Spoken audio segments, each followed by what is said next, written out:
अधोलोक के फाटक, गेट ऑफ हिल।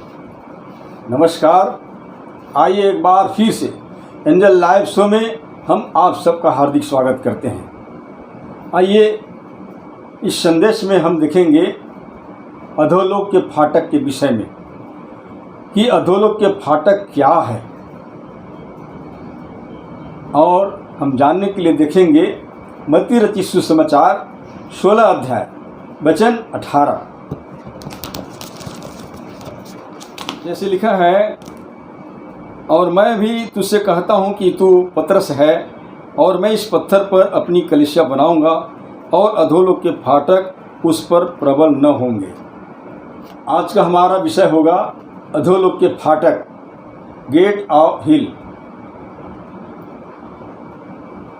यहाँ हम देखते हैं कि प्रभु यीशु अपनी इस घोषणा में ये कहता है कि मैं तुझ पर अपनी कलीसिया बनाऊंगा। Upon this rock I will build my church. और आगे उसने कहा कि अधोलोक के फाटक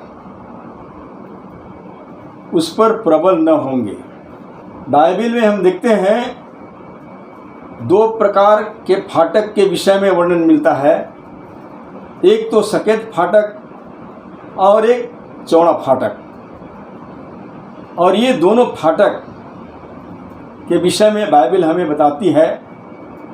सकेत फाटक जो स्वर्ग का है, और चौड़ा फाटक जो अधोलोक का है। सकेत फाटक स्वर्ग के द्वार को दर्शाता है, अधोलोक का फाटक नरक के मुख्य द्वार को दर्शाता है।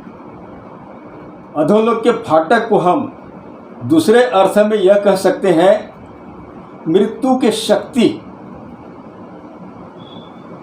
प्रभु यीशु ने अपनी जो कलीसिया बनाई है उसमें मृत्यु की शक्ति किसी भी हालत में उस पर प्रबल नहीं हो सकते। यानी कि अधोलोक के फाटक उसमें प्रबल नहीं हो सकते। और अधोलोक के फाटक वे हैं जिसमें से दुष्ट आत्माएं प्रवेश करते हैं। और इसमें प्रवेश करने वाले का मुख्य उद्देश्य होता है कि परमेश्वर का राज्य स्थापित न हो। और अधोलोक का फाटक दुष्ट आत्माओं से समझौता किए बिना नहीं बनाया जा सकता। मतलब जब कोई मूर्ति पूजा करते हैं, झूठ बोलते हैं, चोरी करते हैं, व्यभिचार करते हैं, शराब पीते हैं, नाना प्रकार के मादक पदार्थों का सेवन करते हैं, या किसी का शोषण करना या गलत काम करने का निर्णय लेते हैं, वह स्वयं अपनी स्वेच्छा से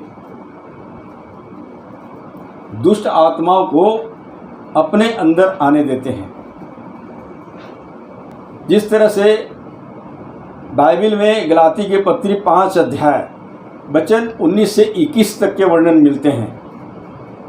इसके विषय में स्पष्ट रूप से बताया गया है कि ऐसे ऐसे काम करने वाले लोग कभी भी स्वर्ग के राज्य में मिरास नहीं पाएंगे।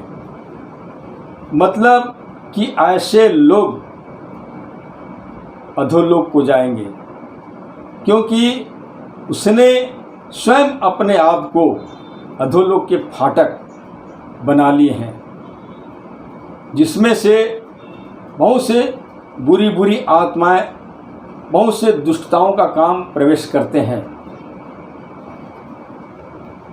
और आज हम देखते हैं कि शैतान ने गांव-गांव, नगर-नगर में और घर-घर में भी व्यापक फाटक अधिकार के साथ खोल रखे हैं। इसीलिए तो हम देखते हैं कि दुनिया के लोग नाना प्रकार के परंपरा, नाना प्रकार के रीति रिवाज और नाना प्रकार के ऐसे व्यसन में व्यस्त रहते हैं।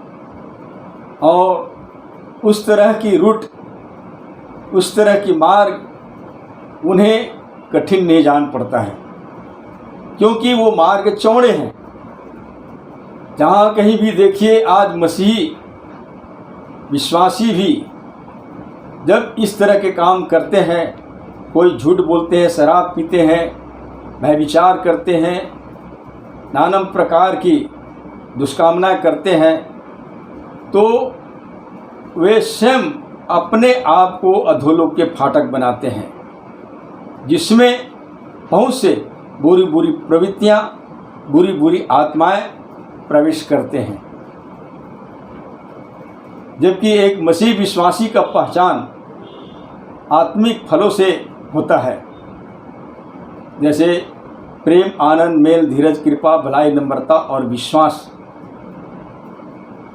और इसके विपरीत यदि वो शारीरिक दुष्कामनाओं को पूरा करने में लग जाता है, तो वो अधोलोक के फाटक माने जाते हैं और उस पर अधोलोक के फाटक प्रबल होते हैं, यानी कि मृत्यु की शक्ति उस पर प्रबल होते हैं।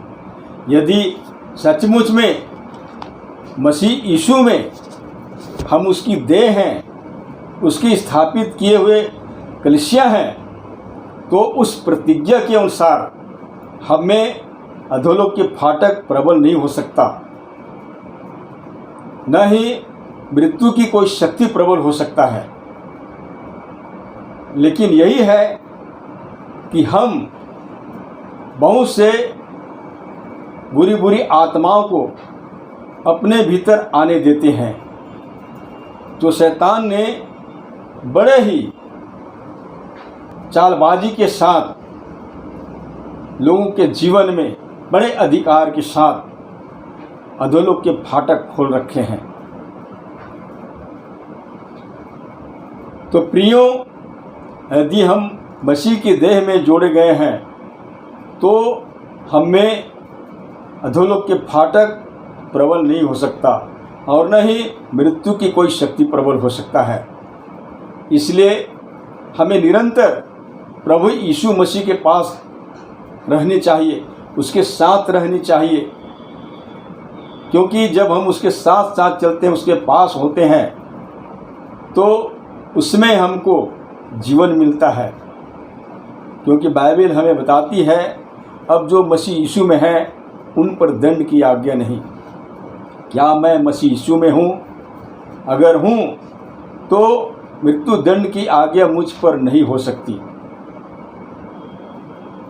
यही विश्वास के साथ परमेश्वर आप सबकी सहायता करें। धन्यवाद।